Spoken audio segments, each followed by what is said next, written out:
নতুন সরকার দায়িত্ব নিতে যাচ্ছে।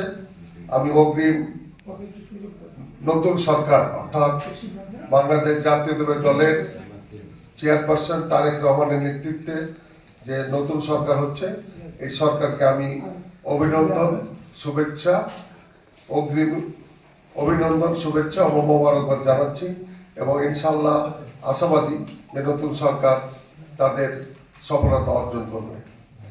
আজকে আপনাদের সামনে আমরা কিছু বলতে চাই।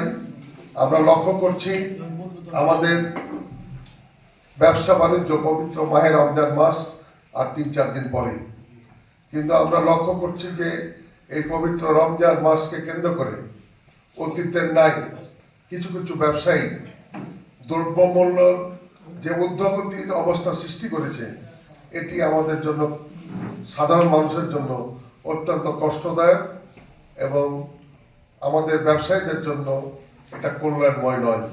পবিত্র রমজান মাসে আমরা লক্ষ্য করছি যে আমাদের জানুয়ারি মাসে যেসব পণ্যের মূল্য ছিল, ফেব্রুয়ারি মাসে অনেক ঊর্ধ্বগতি, এবং যেখানে আমাদের জানুয়ারি মাসে ছিল চালের মূল্য 64 থেকে 66, এটা ফেব্রুয়ারিতে আমরা লক্ষ্য করছি নিম্নমানের চাল যেটা 66 থেকে 67 টাকা। আমরা লক্ষ্য করছি সুগন্ধি চাউল যেটা 125 থেকে 30 টাকা ছিল, এটা প্রায় 128 থেকে 35 টাকা ঊর্ধ্বগতি। এভাবে ডাল, মসুর থেকে শুরু করে বিভিন্ন পণ্য জানুয়ারি মাসের থেকে ফেব্রুয়ারি মাসে প্রায় 5 থেকে 10 টাকা বেশি আমরা লক্ষ্য করছি।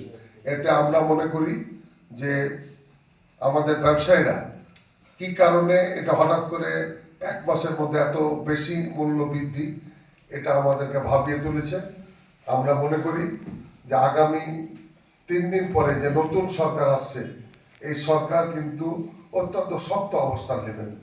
নতুন সরকারের প্রধানমন্ত্রী যিনি হতে যাচ্ছেন, তিনি পরিষ্কার বলেছেন আইন সবার জন্য, দলের লোক হোক বাইরের লোক হোক, আইন সবার জন্য।